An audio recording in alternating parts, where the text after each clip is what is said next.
agora. Depois de alguns dias fora, viajando, descansando, mas poder retornar também aqui e ver a cada um e poder trazer a palavra do Senhor é sempre um privilégio. E eu queria começar hoje fazendo a gente pensar um pouquinho sobre tradição. E tradição nada mais é do que a transmissão de um costume, a transmissão de uma doutrina, a transmissão de uma visão de mundo, a transmissão de valores de um determinado grupo para uma próxima geração e que nessa cultura ela vai colocar em prática. E muitas das vezes a gente talvez simplesmente por falar tradição já pensa em algo ruim. Mas a tradição, por si só, ela não é ruim, necessariamente ruim. A questão é a forma que ela toma na minha vida ou no contexto que pode se elevar ao nível máximo ou tomar a prioridade sobre todas as outras coisas que estão em volta. E muitas das vezes, quando essa tradição alcança esse local, as pessoas vão praticar a atitude ou a prática que teve comumente, mas ela acaba esquecendo a essência ou o propósito dela. Muitas das vezes a gente, como família, coloca a ideia de talvez ter um dia na semana em que você vai sentar junto com o resto das pessoas para talvez ali jantarem, jogarem, assistir um filme, mas ter esse tempo junto, para que possam crescer junto. E isso é algo bom, é algo que deveria ser mantido. Só que acaba quando vira tradição por tradição, com o passar do tempo, pode ser que você se reúna apenas pelo hábito e acaba perdendo de valorizar as pessoas que ali estão em volta. Eu quero hoje tratar com vocês, continuar tratando um texto em que Jesus vai entrar justamente num conflito diante de uma tradição já existente. Então abre comigo lá em Lucas, capítulo 6, a gente vai ler do 1 ao 11.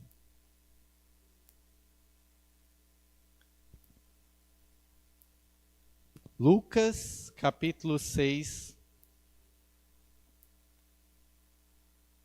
do 1 ao 11. Diz assim a palavra do Senhor. Certo sábado, enquanto Jesus passava pelas lavouras de cereal, seus discípulos começaram a colher e a debulhar espiga com as mãos, com menos grãos. Alguns fariseus perguntaram: por que vocês estão fazendo o que não é permitido no sábado? Jesus lhe respondeu: vocês nunca leram o que fez Davi quando ele e seus companheiros estavam com fome?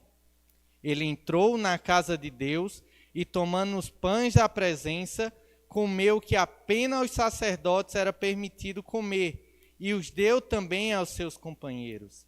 E então lhe disse: o Filho do Homem é Senhor do sábado. Noutro sábado, ele entrou na sinagoga e começou a ensinar. Estava ali um homem cuja mão direita era atrofiada. Os fariseus e os mestres da lei estavam procurando um motivo para acusar Jesus. Por isso, o observaram atentamente, para ver se ele iria curá-lo no sábado. Mas Jesus sabia o que eles estavam pensando e disse ao homem da mão atrofiada: levanta-se e venha para o meio. Ele se levantou e foi. Jesus lhe disse: eu pergunto, o que é permitido fazer no sábado? O bem ou o mal? Salvar a vida ou destruí-la? Então olhou para todos os que estavam à sua volta e disse ao homem: estenda a mão. E ele a estendeu e ela foi restaurada. Mas eles ficaram furiosos e começaram a discutir entre si o que poderiam fazer contra Jesus. Senhor Deus, Pai, nós lemos a Tua palavra e pedimos para que o Senhor Fale, Deus, ao nosso coração. Traz verdades preciosas daqui para cada um de nós, Deus, e que possamos sair cheios de Ti. Nos ajuda, Senhor, nos ajuda. É assim que nós oramos, em nome de Jesus. Amém. O texto aqui vai começar falando Jesus num sábado. Ele chega no dia que era de descanso, comum ali para todo judeu que estava à sua volta.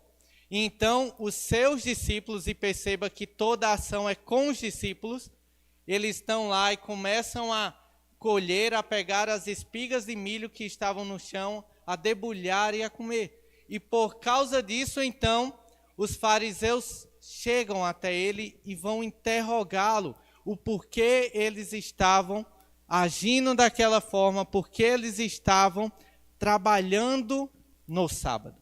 Esse é o grande ponto, é o grande problema aqui enfrentado por Jesus e pelos discípulos. Não é o fato deles estarem pegando as espigas no chão. Isso era permitido. O grande ponto levantado aqui é: por que você está fazendo isso no sábado? E aqui chega o primeiro entrave para a gente entender. Porque para a gente hoje é difícil ter o entendimento completo do que significava o sábado para o judeu. O que significava esse mandamento do descanso, que estava ali, o quarto mandamento da placa, das tábuas que Moisés desce ali no Monte Sinai. E eu queria, então, começar tentando trazer essa perspectiva mais histórica do sábado e do valor dele, para entender a mente do judeu, para estar falando com Jesus naquele momento. Então, quando a gente olha para o sábado no Antigo Testamento, a gente vai ver que esse sábado ele é instituído para o povo de Israel, justamente ali, no momento que Moisés desce com as tábuas, e esse mandamento, o texto vai dizer lá em Êxodo, que se torna um sinal de aliança de Deus para com o povo. Esse mandamento era um sinal da aliança de Deus para com o povo. O que isso significa? Que marcava a identidade daquele povo. Como é que eu saberia que aquele era o povo de Deus? Porque eles guardavam o sábado. Assim como a circuncisão era importante, o sábado também era muito importante para o judeu. E essas duas coisas o definia. Essas duas coisas o diferenciava de todos os outros povos ao redor. Então, marcava quem ele era como judeu. Então, não era simplesmente um dia. E na medida que esse sábado estava ali, a gente tem que entender que ele refletia, ele representava, ele mostrava a compaixão de Deus para o seu povo. E mostrava também um lado da santidade de Deus para eles. Esse sábado, como vai dizer lá em Êxodo, ele vai se referir à própria criação, onde Deus trabalhou 6 dias e no último dia Deus descansa. Ele contempla todas as coisas e ali o homem é chamado a contemplar toda a criação juntamente com Deus e servi-lo. Só que o homem não fez. E naquele momento ele ia lembrar de algo que Deus tinha feito por ele. E ele havia recusado, e mais uma vez o Senhor estava chamando. Mas também aquele sábado, pegando o texto mais para frente de Deuteronômio, vai mostrar que representava a libertação e a restauração daquele povo que tinha se tornado escravo ali no Egito. E que agora eles estão de novo caminhando com o Senhor. Eles estão caminhando para a terra prometida, porque Deus está com ele. Então lembra da compaixão do que Deus fez e do que Deus estava fazendo com cada um deles. E a gente entende que a ênfase toda no Antigo Testamento para o sábado era o descanso. E aqui é o descanso físico. O texto diz que eles não iam trabalhar, pegando outro, a terra teria descanso, os escravos teriam descanso, os animais teriam descanso, haveria descanso. E nesse descanso teria revigoramento espiritual. porque era nesse momento que eles não estavam trabalhando que eles poderiam ver a graça do Senhor. Era nesse momento que toda a fraqueza, toda a ansiedade era colocada diante de Deus. E eles poderiam olhar e ver a mão do Senhor ali. E na medida que eles estavam ali naquele descanso, eles esperavam um descanso final. Um descanso que retornaria àquela ideia de Gênesis, de contemplar sem o pecado estar presente ali sobre eles. Essa é a primeira ênfase que a gente encontra no Antigo Testamento quando falamos do sábado. E aqui eu já queria trazer uma aplicação para a gente, um princípio. A gente sabe que o sábado, da forma como ele é aplicado no Antigo Testamento, ficou lá. Mas um princípio ainda é válido. E o princípio do descanso físico ainda é válido para nós nos dias de hoje. E a gente está numa época em que supervaloriza o trabalho. O trabalho, ele é muito importante. Ele é colocado com Deus para cada um de nós. E deve ser a nossa prática. Só que a gente hoje está num ponto que a gente quer viver só para o trabalho. A gente quer trabalhar os 7 dias da semana. E isso não é bom. Não é bom. Cada um de nós que está aqui necessitamos sim de descanso. Nós necessitamos sim de parar. Nós necessitamos de colocar a nossa vida nesse tempo diante do Senhor e saber que Ele cuida. Por isso a gente pode entrar também a importância do próprio sono e valorizá-lo. É nesse momento que Deus está cuidando de todas as coisas enquanto a gente está ali dormindo. Precisamos aprender no tempo de hoje, num mundo tão agitado, em que temos aprendido a levantar, e eu estava comentando em Santo André, o orgulho é aquele que levanta de 5 ou mais cedo e vai trabalhar até meia-noite. Não é bom. 1 hora a gente cansa. 1 hora o corpo fala. E nessa hora a gente vai arriar totalmente, porque a gente não deu valor para o descanso que Deus quer da nossa vida. E é talvez por entender dessa forma que o sábado está mais relacionado a um descanso físico. E aqui eu queria puxar para outra ideia, que eu não entendo que o sábado se transformou no domingo, como algumas pessoas que estudam muito bem colocam, de o sábado do Antigo Testamento com a ressurreição de Cristo se tornou o domingo e esse é o dia santo, Senhor. Eu não vejo o Novo Testamento trazendo essa ideia. Na realidade, ele vai mostrar que o sábado era uma sombra que apontava para Cristo. Paulo, quando teve a oportunidade, talvez ali de cravar, então, o dia do Senhor é o domingo, lá em Romanos 14, ele vai dizer que não. Quando ele vai falar de fraco e de fortes, ele vai dizer que o fraco era o que pensava que era apenas um dia, mas o forte é o que entendia que todos os dias era para o Senhor. E assim deve ser, então, a nossa vida. Só que esse conceito do Antigo Testamento, ele vai começar a mudar no período do judaísmo, no período pós-exílico. Lembra, o povo vai para o exílio, depois volta, a cidade está toda destruída, vai ter que reconstruir o templo. Há um momento, então, que os profetas param de falar. E aí, então, pensa a dificuldade. Eles estão com a Torá, eles estão com as escrituras dele, ali naquele momento, e eles precisam interpretar a palavra para os dias agora que eles estavam vivendo. E a gente vai ver que no judaísmo existia vários grupos. E esses vários grupos interpretavam, então, diferente essa ideia do que seria o próprio descanso e do que seria o trabalho.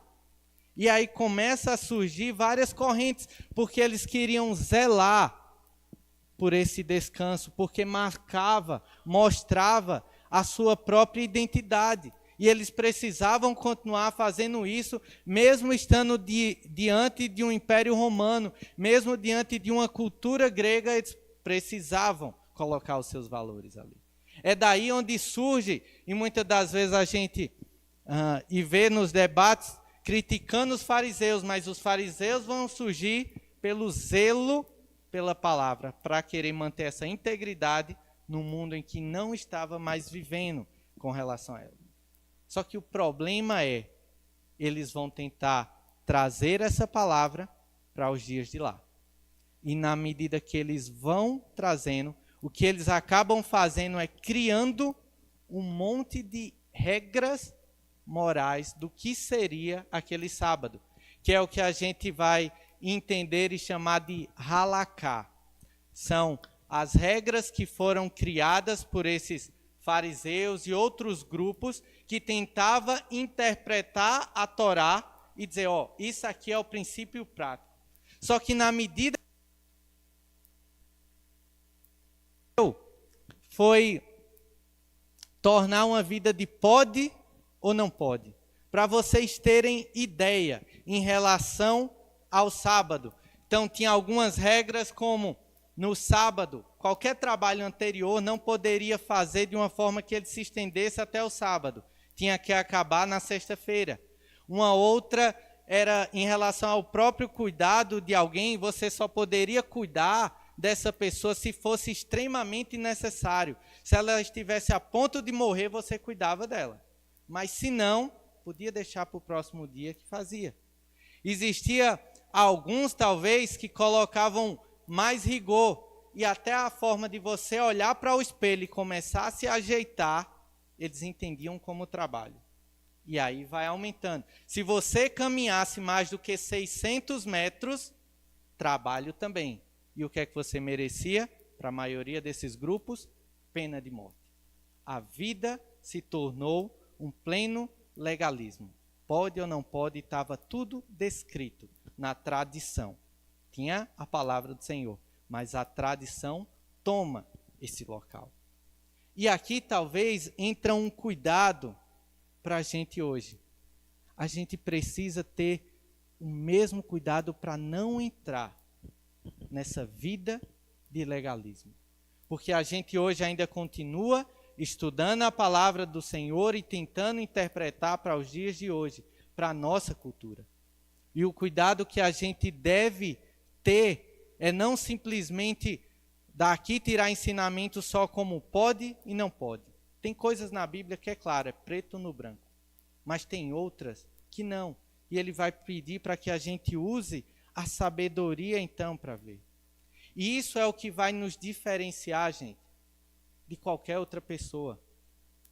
É sermos intencionais na nossa ética. É fazer as coisas porque a gente sabe o porquê estamos fazendo e para quem estamos fazendo. Cris aqui no louvor, logo no início, falou que a gente vem não simplesmente para cá pela comunhão com o irmão, porque é o dia e deu a hora. Se eu estiver fazendo dessa forma, eu entrei num legalismo, eu entrei numa religiosidade. E eu perdi a intenção e o propósito original do que Deus quer de cada coisa. Eu preciso tomar muito, muito cuidado para não achar que a vida é só um pode, não pode. E colocar ali na frente da igreja uma placa com a lista de coisas do que você faz e do que você não faz. Maturidade cristã é muito mais do que isso. E é fácil a gente se prender nesses detalhes. E é fácil a gente se perder em assuntos desses. E tem uma questão que é boa e que muitas vezes se torna, e eu queria trazer para cá. Talvez você já tenha ouvido falar, mas quando a gente estuda e pensa, por exemplo, na formação do culto, ou na liturgia do culto, existe algo chamado por alguns de princípio regulador do culto. E o que é o princípio regulador do culto? A gente vai para as Escrituras e tenta ver o que é que a palavra de Deus está dizendo em relação a como deve ser um culto. E aí, vendo algumas características, você pega e diz, aqui, o princípio do culto é isso. A palavra é central, central, não há discussão. Tinha orações nas igrejas, tem que ter oração. Louvor, a gente vê, cânticos. Então, precisa ter na igreja. Só que a gente pega e quando define isso com princípio, e esse princípio, por si só, ele é bom. Só que o problema é quando eu entendo que, então existem outras circunstâncias que não tinha nessa época. Então, porque não tinha e não aparece aqui nas Escrituras, eu não posso fazer. A regra é palavra, oração e louvor. E aí, se aparecer qualquer outra coisa fora disso, o culto já não é mais culto. E aí a gente talvez entre em alguns pensando no teatro. Não, então teatro não pode ter. Tem na Bíblia teatro, só que o teatro pode edificar ao Senhor. Como não pode. Mas ele sendo bem feito, ele pode edificar. E talvez transmita uma mensagem melhor do que eu falando aqui durante esse próximo tempo. Depois alguém vem, enfatiza e traz algumas coisas. A gente teve recente o culto em relação à EBF, com as crianças aqui, e quão bom é ver isso. Mas tinha um culto daquele jeito? E se eu for começar a colocar regras, eu vou viver por um legalismo. E acabo perdendo oportunidades. Acabo perdendo algumas chances de agradar e louvar a Deus de outras formas que Ele permite ainda no dia de hoje. Então, não estou dizendo que é errado ter o princípio. O errado é talvez você achar que todo mundo que está fazendo então diferente desse princípio está errado. Ou está indo contra a vontade do Senhor. Mas depois disso, vamos entrar aqui no texto e voltar. Então você percebe, e eu quero que depois disso tudo você tenha percebido, o quão o sábado era importante para os fariseus aqui, como estava falando. Era a identidade deles que estava em jogo. Era a ideia, a marca que nós somos diferente de todos os outros é isso. E ele chega para Jesus, ali nos discípulos, vai perguntar, eles podem trabalhar no sábado? Eles podem estar fazendo isso, pegando as espigas de milho e comendo? E Jesus vai responder no versículo 3, vocês não leram as Escrituras? Vocês não leram o que fez Davi? Vocês não conhecem a palavra de Deus? Ou a forma que vocês estão interpretando a Deus não consegue solucionar esse problema? E qual é o problema aqui que ele traz? Davi, quando ele está fugindo de Saul, ali em 1 Samuel, capítulo 21, ele entra e com fome junto com os seus companheiros, ele pede os pães ali e alimenta todo mundo. E esses pães eram apenas para o sacerdote. Então, aonde é que aparece nas Escrituras que Davi errou? Por ter feito aquele ato de um pão que ele não poderia ter comido e ainda dividido com as outras pessoas. Cadê vocês falando sobre isso? Como é que interpreta? Porque Deus não puniu Davi em relação a isso. Se ele puniu e escancarou tantos outros erros de Davi, por que nesse não fez nada? Continuou certo. Ele estava culpado, a lei culpava Davi pelo que ele fez. Mas Deus o tratou como inocente. Não aconteceu nada perante ele. E aqui Jesus não está tentando jogar uma desculpa, porque ele fez, eu estou fazendo. Não é isso, ele está tentando mostrar um precedente. E aqui ele coloca Davi como alguém que se tornou rei. Naquele momento, Davi teve sabedoria em Deus para agir de uma forma diferente do que a lei pedia. Só que a forma que ele age não é uma forma que foi contra o Senhor. E o que Jesus está fazendo aqui é simplesmente dizendo que da mesma forma que Davi tinha aquela autoridade naquele momento, ele agora também tem autoridade de poder modificar, de poder mudar algumas coisas. Se bem que se você parar e prestar atenção, Jesus aqui ele não está desobedecendo o mandamento nem os discípulos. Na realidade, ele está desobedecendo a tradição, o que estava escrito ali por fora. Mas Lucas quer trazer aqui como ponto evidente assim como existia uma autoridade em Davi e nessa questão da lei ele soube agir, eu tenho autoridade hoje para fazer do mesmo jeito. Quando a gente olha para o texto de Mateus 12, que é um paralelo, ele vai ainda além. Ele vai trazer o exemplo do sacerdote. Ele vai dizer, e o sacerdote que trabalha no dia do sábado? Por que ele não é culpado? Porque ele deveria ser. E aí, mais uma vez, pela lei ele seria. Mas Deus o inocenta. E lá ele vai dizer, pois eu sou maior do que o próprio templo. Porque o sacerdote está servindo em algo maior do que a própria lei que estava ali estabelecida para com ele. Então, é por causa dessa declaração, dessa ideia, que o versículo 5 entra. E é a mensagem central aqui. Então, disse, o Filho do Homem é Senhor do sábado. O Filho do Homem é que é Senhor do sábado. Ele vai,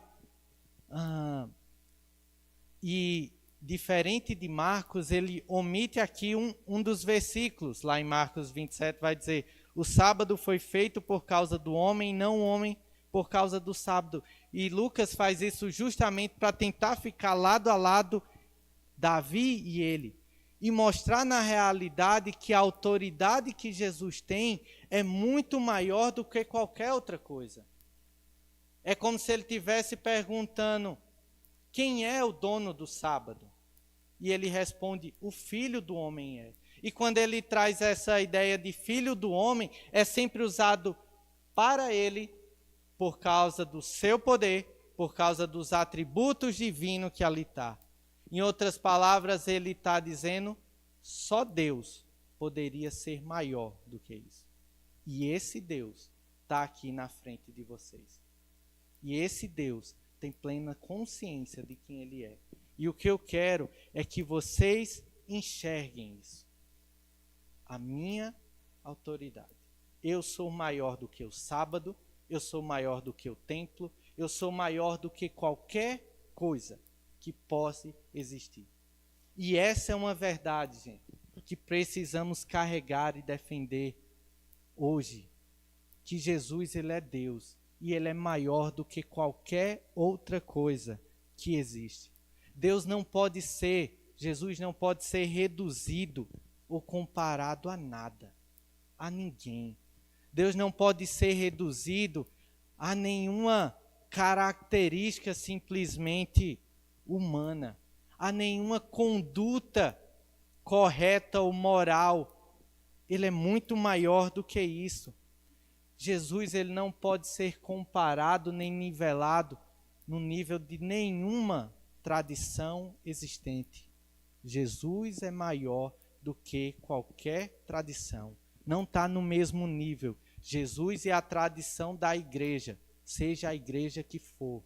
Jesus é maior do que qualquer tradição que existe. Como a gente cantou aqui, incomparável. Incomparável é o nosso Deus. E eu preciso lembrar disso todos os dias. Ele é incomparável. E eu preciso defender, falar dele para quem pensa totalmente diferente. Eu preciso anunciá-lo, pregá-lo. Jesus não é igual a nenhum outro. Na realidade, ele é o único caminho. Ele é o único meio de salvação. Como Paulo vai dizer mais na frente, 2 Coríntios, ele é o sim para todas as promessas do Antigo Testamento. Ele é o nosso Salvador. Ele é o nosso Redentor. Ele é o nosso conselheiro. Ele é o nosso amigo. Esse é o nosso Deus, que habita e vive em cada um de nós quando a gente crê verdadeiramente nele. E essa verdade precisa ficar fixada em nossos corações. Mas após essa primeira discussão do sábado, a gente vê a segunda. O versículo 6 já vai começar dizendo, em outro sábado. Ele vai na sinagoga, e aqui se tornou, já era um costume no período judaico, então nesse momento a questão do ensino. E Jesus aproveita, assim como Paulo, essas oportunidades na sinagoga para ensinar, para falar. Só que agora os líderes já vão direto para lá com uma intenção. Eles querem agora pegá-lo, querem que ele erre de alguma maneira para que possa acusá-lo de algo. E Jesus, ele conhece os pensamentos. O texto aí é muito claro ao falar que ele conhecia os pensamentos, ele sabia o que estava. Ele sabia a intenção que estava por detrás de cada um daqueles homens naquele momento. Ele sabia que existia um ânimo alterado, um ânimo ofensivo para com ele. E aqui perceba que o meio, quando Jesus ele chega, ele causa num primeiro momento sempre inquietação.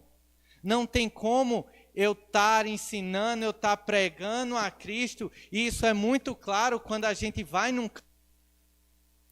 e ficar tudo simplesmente tranquilo. Não, vai ser uma paz, vai ficar tudo uma maravilha, porque é o Senhor que está chegando. Não, quando ele chega, tudo fica inquieto, porque ele vai confrontar os pecados ali existentes. Ele vai trazer estresse para as pessoas que durante uma vida toda pensou de uma única forma e achava que a sua forma era correta e agora está entendendo que não. Vai gerar dúvidas em corações e pensamentos. Então, o nosso Salvador é aquele que num primeiro momento, quando ele chega, ele inquieta. E ele continuava aqui, à medida que ele andava, inquietando os religiosos daquela época. E a gente vai ver então que diante desse momento que eles estavam, ele chama aquele homem com a mão atrofiada, alguém provavelmente que não tinha o seu trabalho por causa disso, alguém que era mais desprezado e afastado ali, e ele chama naquele momento à frente. E quando ele chama à frente, sabe, daquele momento ele vai trazer uma pergunta no versículo 9. Jesus diz assim: o que é permitido fazer no sábado? Imagine essa pergunta, ele olhando nos olhos de cada um que ali estava. O que é permitido? Me diga. Fazer o bem ou fazer o mal? Salvar a vida ou destruir? Me responda, qual dos dois é? E na medida que ele faz essa pergunta, o que ele está colocando não é simplesmente a vida daquele homem que está, mas ele está relacionando a pessoa daquele homem com a mão atrofiada com a dele mesmo, com a ação dele. E aqui eu preciso entender que ele está confrontando também o fariseu naquele momento. Ele não está, como alguns vão dizer, simplesmente trazendo assim, quando a gente deixa de fazer o bem, eu já estou fazendo o mal. Não, é mais do que isso. Isso é uma realidade, é uma verdade, que eu preciso lembrar. Eu tenho que fazer o bem? Eu preciso fazê-lo, independente de como está. Mas aqui existe uma particularidade. Quando ele diz isso, perceba, todos ali estão querendo acusá-lo. Como a gente vai ver posteriormente do texto, querendo, e Marcos vai trazer mais claro, por causa da ação matá-lo. Enquanto Jesus está demonstrando compaixão por uma pessoa, agindo em bondade. O que é que está no coração dos fariseus? O desejo de matar. Ter compaixão e realizar a cura seria errado, pecado abominável. Mas o desejo no coração de cada um deles de fazer o mal, destruir, querer matar Jesus, tranquilo, né? Tudo certo. E eu diria, viva a hipocrisia. Uma ação boa está errada. Mas o desejo no coração, porque está escondido e não está sendo feito no sábado, está tranquilo, pode fazer. E diante dessa situação, então, texto vai dizer que ele pede, ele ordena para que aquele homem estenda a sua mão. E qual estender aquele homem é? Curado. E talvez a gente pode questionar aqui, qual foi o trabalho de Jesus para ele estar desobedecendo mais uma vez no sábado? O homem estendeu a mão. Jesus fez o quê? O texto vai dizer, nada. Simplesmente ao ato dele estender a mão, foi curado. Cadê o trabalho? Cadê o não cumprir o mandamento? Não existe. Mas, baseado na tradição, no sentimento que já estava no coração, aquilo se tornou um mal como um todo. E aqui eu queria pensar rapidamente só uma coisa. Esse texto não vai falar, mas o de Marcos vai trazer que a reação de Jesus ao ver os fariseus ali daquela forma foi ficar irado e entristecido. Jesus ele fica irado pela situação que ele presencia, mas ele fica extremamente triste por ver o tanto de coração duro na frente dele. Só que esses sentimentos de Jesus não faz com que ele pare. Ele dá a ordem ainda de estender. E isso traz para a nossa vida a ideia que diante dos sentimentos que talvez brotem no nosso coração, talvez em algum momento de ira, algum momento de tristeza, a gente precisa também dar um passo a mais e fazer aquilo que é correto bem. Eu não devo ficar paralisado diante do meu sentimento. Se eu preciso agir, se eu preciso fazer, o que ele me chama é faça. Se você tem que fazer o bem, mesmo todo mundo sendo contrário, faça. O que importa é o que Deus então vê ali, a intenção que está no seu coração. E a gente vai estar diante de diversas circunstâncias, em vários momentos, que tudo vai estar à nossa frente para a gente não agir da forma correta. Não fazer talvez o bem àquele que está à nossa volta. Mas eu ainda preciso fazer. Essa é a ordem de Jesus. E aqui eu quero inverter um pouquinho o lado. A gente olhou Jesus Cristo, mas pense na situação daquele homem com a mão atrofiada. Indo ali à frente de todos que estão à sua volta, Jesus chamando para ele e mandando ele estender a sua mão. E naquele momento em que Jesus manda ele estender a mão, ele tem que tomar uma decisão de fé. Ele estende ou ele não estende? Ele talvez age de acordo com o que Jesus mandou, ou ele continua parado, talvez com medo do que os fariseus estão. E talvez seja comum, e você pode pensar um pouco nisso, quando a gente tem alguma deformidade ou alguma falha, a gente não gosta de mostrar. A gente não gosta de evidenciar isso. Então, pense que para ele, talvez naquele momento, fosse constrangedor estender a mão dele. Mas se ele quisesse ser curado, estender a mão tinha que ser a primeira coisa que ele ia fazer. Mas se ele quisesse esconder aquilo, era a última coisa que ele iria fazer. E quando eu estava pensando em casa e veio essa ideia, e depois ele agindo e estendendo a mão, é assim que a gente tem que fazer diante do nosso Senhor.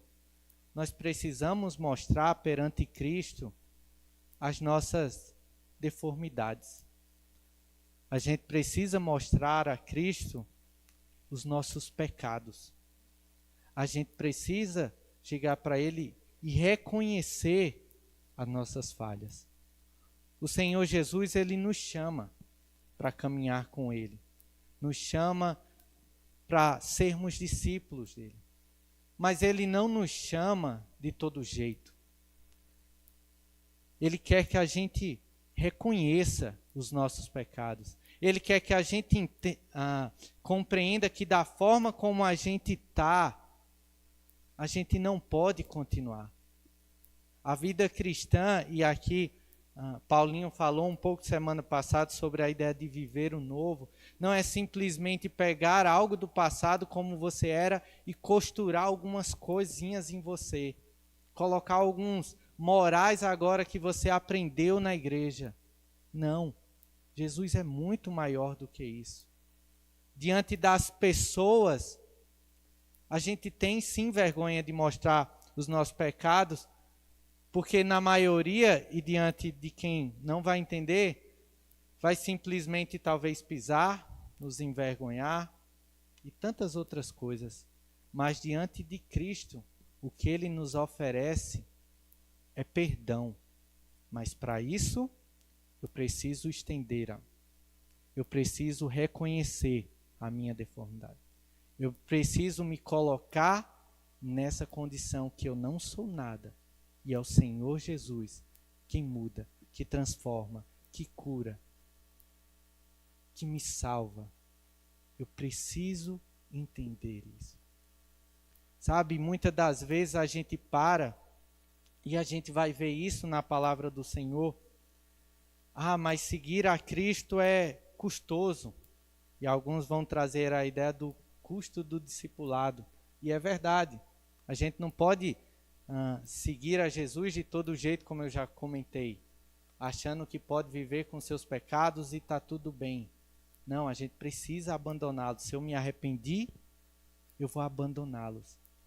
Mas perceba como o nosso custo é muito menor diante do custo que Jesus Cristo sofreu da liderança. Aqui nesse momento, por um simples ato de cura, ele vai ser colocado e o desejo de todos à volta era matá-lo. E vai dizer depois que ele se junta com os herodianos e acaba no final morrendo.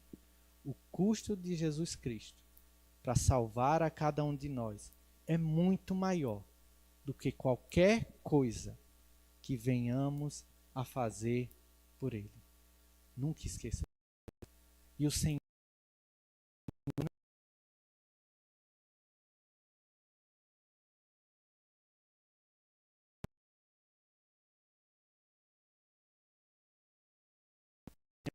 dar por completo. E o meu convite nessa noite é para que Cristo possa ser tudo em sua vida. Que Cristo possa tomar o lugar central na sua vida. E quando Ele tomar, Ele vai ajustar todas as outras. Não viva pela religiosidade. Não viva simplesmente pelo legalismo. Deixe Deus tomar o seu lugar. Quando Ele tomar, e a gente entender Ele como esse grande Deus, que cuida, que nos aconselha, a gente vai viver em maturidade, crescendo e viver para Ele, obedecendo a Ele, vivendo o novo e não vivendo em base de tradição. Viva a Jesus Cristo. Vamos orar?